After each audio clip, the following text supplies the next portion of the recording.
I found out my brother isn't really my brother, and my whole life feels like a lie.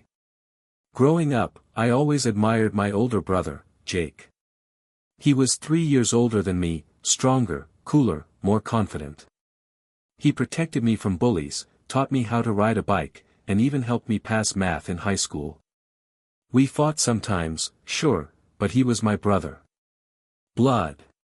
Or so I thought. My family has always been a bit emotionally distant. We weren't the hugging type. My dad was stoic, my mom busy and anxious. But Jake and I leaned on each other, especially when our parents argued or when Dad's temper exploded. We'd sneak into each other's rooms, whisper jokes, or watch cartoons on low volume to drown out the yelling downstairs. After Jake moved out at 18, I missed him terribly. But he called often. And when I finally moved to the city for college, he helped me get my first apartment. I'm 26 now. Jake is 29. We still talk all the time. Or, we did, until last month. A few weeks ago, I was helping Mom clean out the attic. She's planning to move to a smaller place since Dad passed away 2 years ago. I was digging through boxes of old photos and letters when I found a small envelope tucked into an old photo album. It was yellowed and unmarked. Inside were two things, a hospital wristband with the name, Jacob W., on it, and a letter. Handwritten. From my mother. I almost didn't read it. But I did. It was addressed, to my sweet baby, and it talked about how hard it was to raise a child that wasn't biologically hers. How she didn't regret taking in Jake even though it caused friction with Dad. How she hoped I would never feel differently about my brother once the truth came out. I sat frozen in the attic for a long time. The sun was setting through the tiny window, and dust floated in the air, catching the orange light. Jake wasn't my biological brother. I didn't understand. Was he adopted? A cousin? A child they fostered and kept? I didn't confront my mom right away. Instead, I asked her questions over the next few days. When did you get pregnant with Jake? What was he like as a baby? Do we have his birth certificate? She was vague. Avoided eye contact. Said, you ask such strange questions. Eventually, I showed her the letter. She sat down slowly, as if her knees were failing. Then she started to cry. I had only seen her cry twice before in my life, once when Grandma died, and once when Dad got drunk and crashed his car into a telephone pole. She confessed that Jake was not her biological child. He was the son of my father and another woman, the result of an affair that happened before I was born. The other woman died during childbirth, and Dad, overwhelmed with guilt, brought the baby home. Mom, after weeks of fighting, agreed to raise him as their own, under the condition they would never tell anyone. Jake never knew. He was raised believing my mom was his biological mother. And I had no idea. I confronted Jake. He was silent for a long time. Then angry. Then broken. He kept saying, why wouldn't they tell me? Why did they lie? Who am I then? He started looking into the woman who gave birth to him. Found out she was a nurse, that she had no other children, that her parents had died shortly after she did. Her name was Natalie. Jake hasn't called me in 2 weeks. He's not responding to texts either. I think he's spiraling.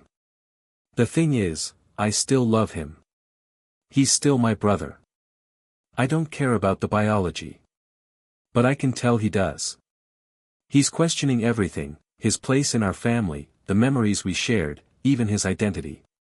I offered to meet him, talk it through, maybe even find out more about Natalie together. But he replied. You're lucky. You still belong somewhere. I don't. That one hit me like a punch to the chest. I don't know what to do. I keep playing our childhood in my mind. Every time I fell and he picked me up. Every Christmas morning we tore open presents side by side. Every night we stayed up giggling about dumb jokes. Is that all gone now? Was it all fake? I don't know if he'll ever come back, not just to the family, but to me. I just want my brother back. He blocked me. So I went looking for him. A week after Jake stopped responding to my messages, I tried calling him again. It went straight to voicemail. I didn't want to believe it, but yeah, I was blocked. No texts went through. No calls. No read receipts. My brother, the person who helped me survive our broken home, had shut me out. I didn't tell Mom right away. She was already walking around like a ghost, barely speaking since the truth came out. I think she hoped this would all blow over, that we could return to pretending. But the thing about truth is, it doesn't go back in the box once it's out. Jake was out there, alone, questioning everything he thought was real. And I couldn't just let that happen. So I did something a little impulsive. I tracked him down. I knew where he worked, a small design firm across town. I showed up on a Wednesday morning, heart racing. I waited near the parking lot, pretending to scroll through my phone until I saw him walk in with a coffee in his hand. He looked thinner. Tired. His usual confidence was gone. Shoulders hunched, eyes downcast. That alone broke my heart. I followed him inside. The receptionist asked if I had an appointment. I said no, but it was urgent. She hesitated, then called upstairs.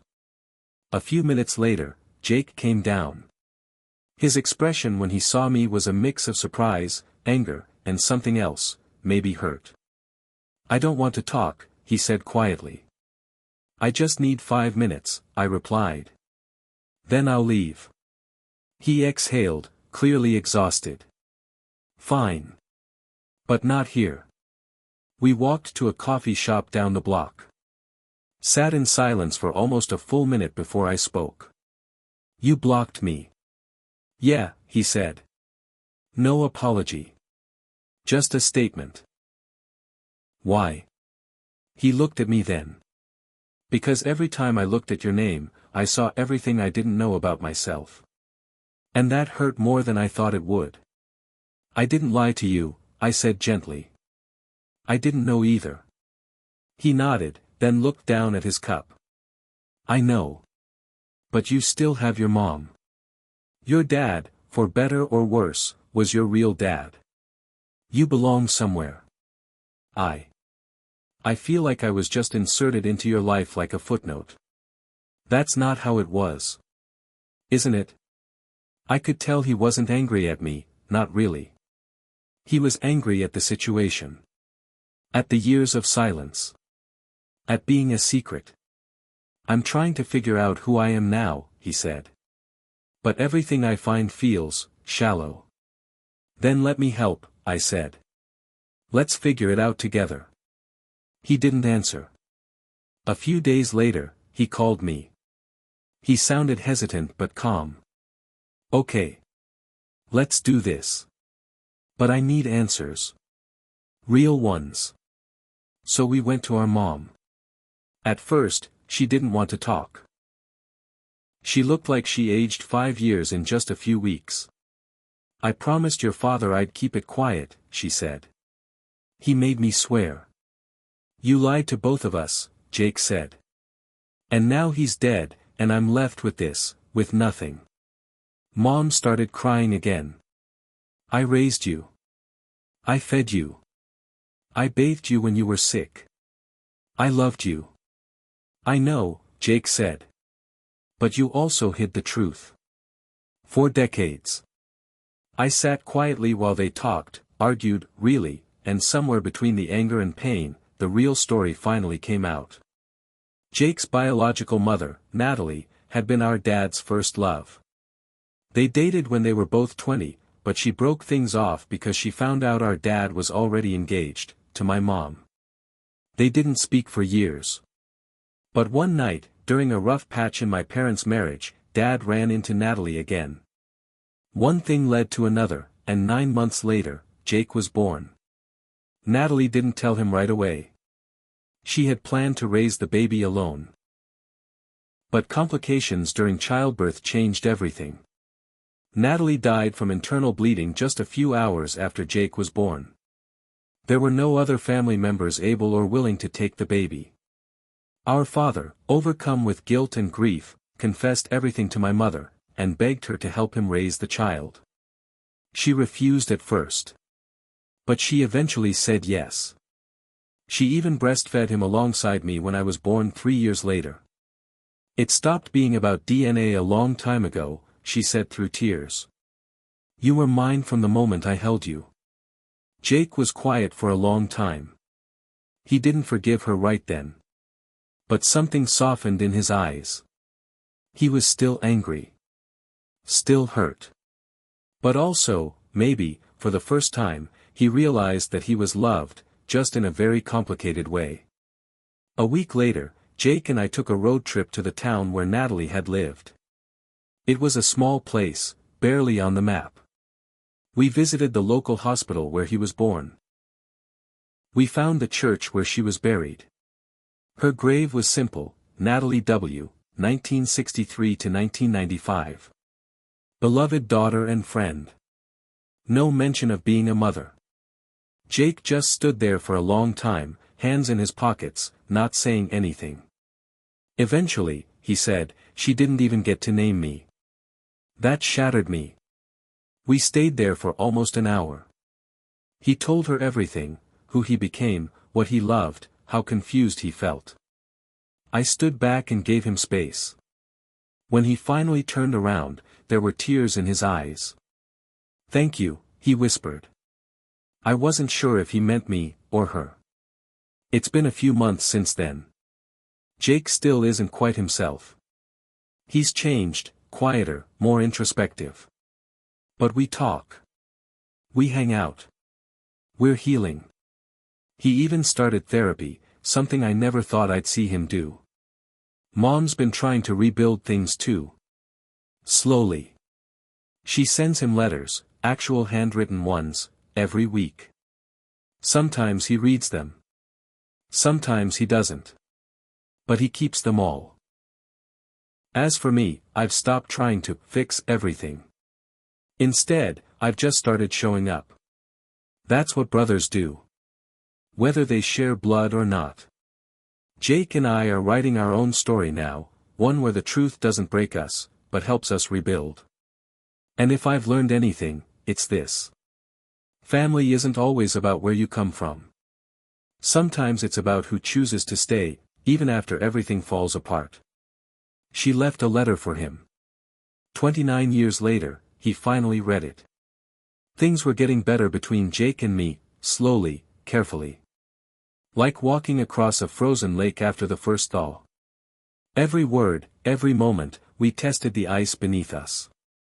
He hadn't moved back emotionally, not fully. He still carried something heavy. He didn't laugh the same way, didn't light up like he used to. But he talked to me. He came over sometimes. He let me in. That mattered. One night, over beers in my apartment, he said something that stuck with me. I keep thinking about her, he said. Natalie. Like, what kind of person she was.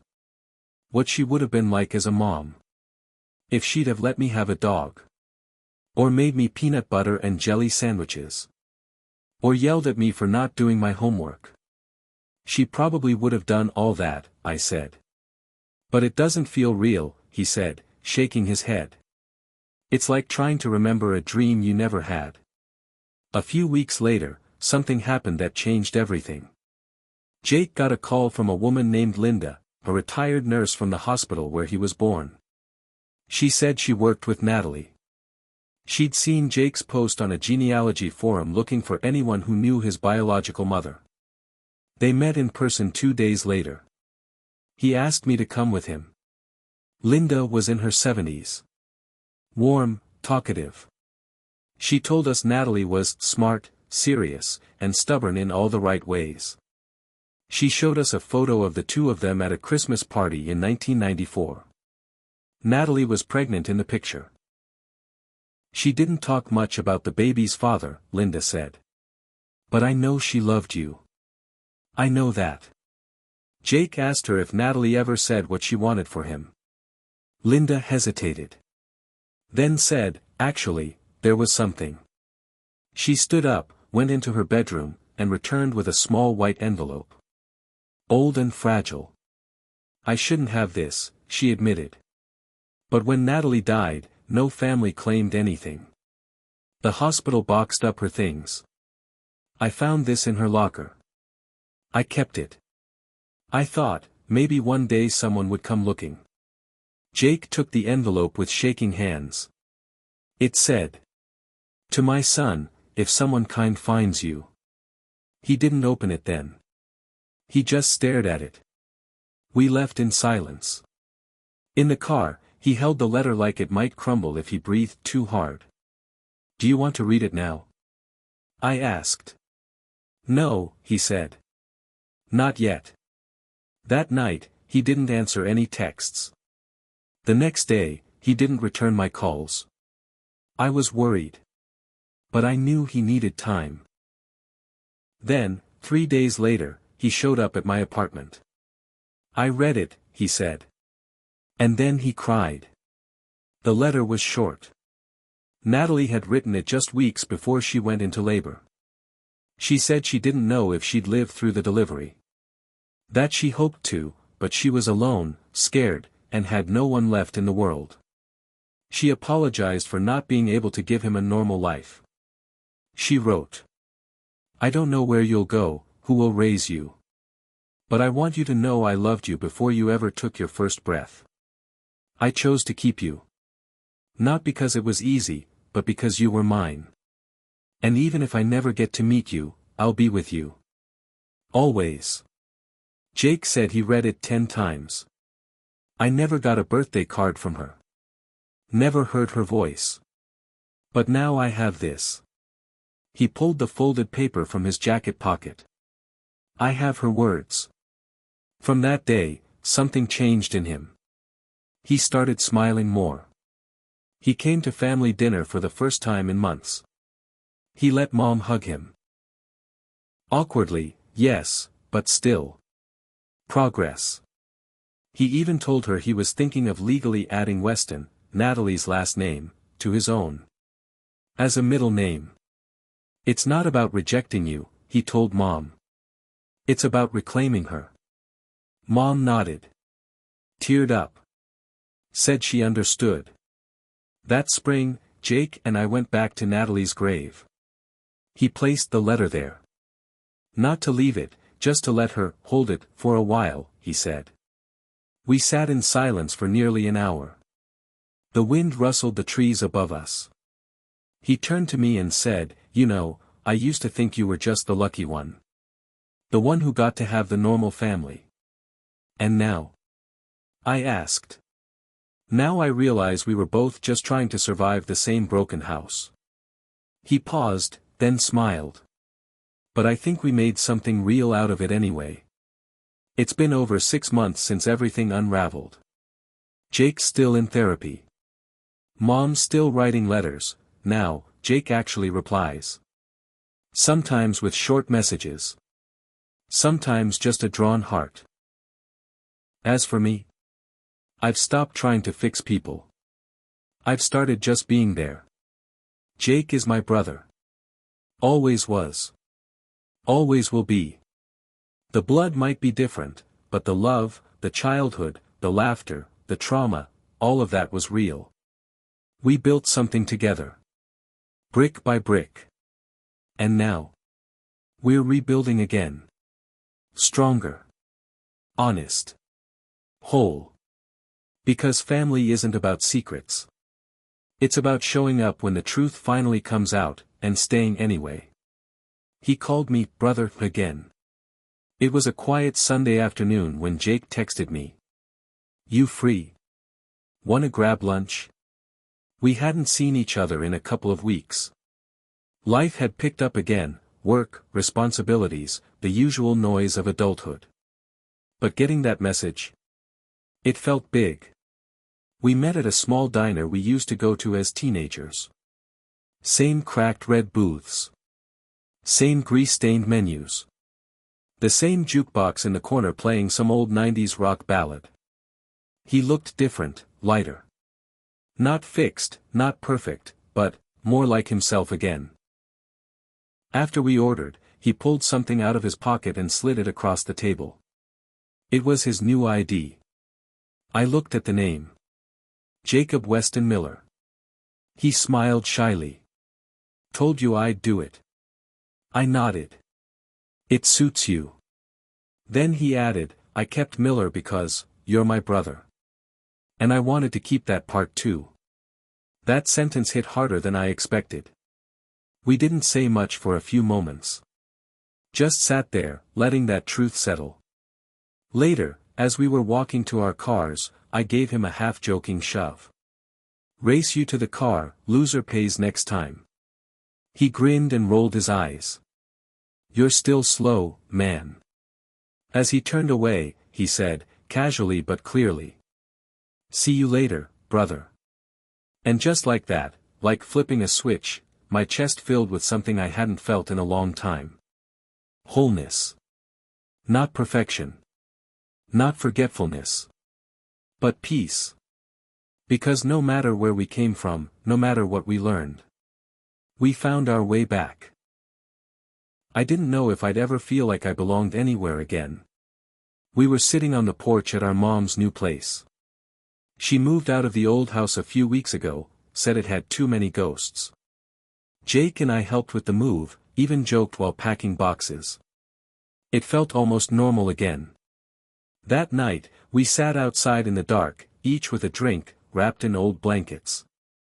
The sky was clear. Summer air. Jake broke the silence.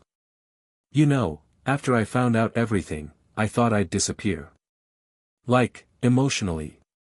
Just detach. Shut everyone out. I didn't interrupt. I let him speak. I thought maybe I'd go somewhere no one knew me. Start over. New name, new story. Just, erase the lie. I turned toward him, but he wasn't looking at me. He was watching the stars. But then you showed up. You didn't let me go. And that anchored me more than you know. He finally looked at me. His eyes were glassy, but steady. I didn't know if I'd ever feel like I belonged anywhere again. But I do. Not because of biology. Because of you. I didn't know what to say. So I just nodded. Then I said the only thing that felt right. I've got you, man. Always. He smiled. Yeah. I know.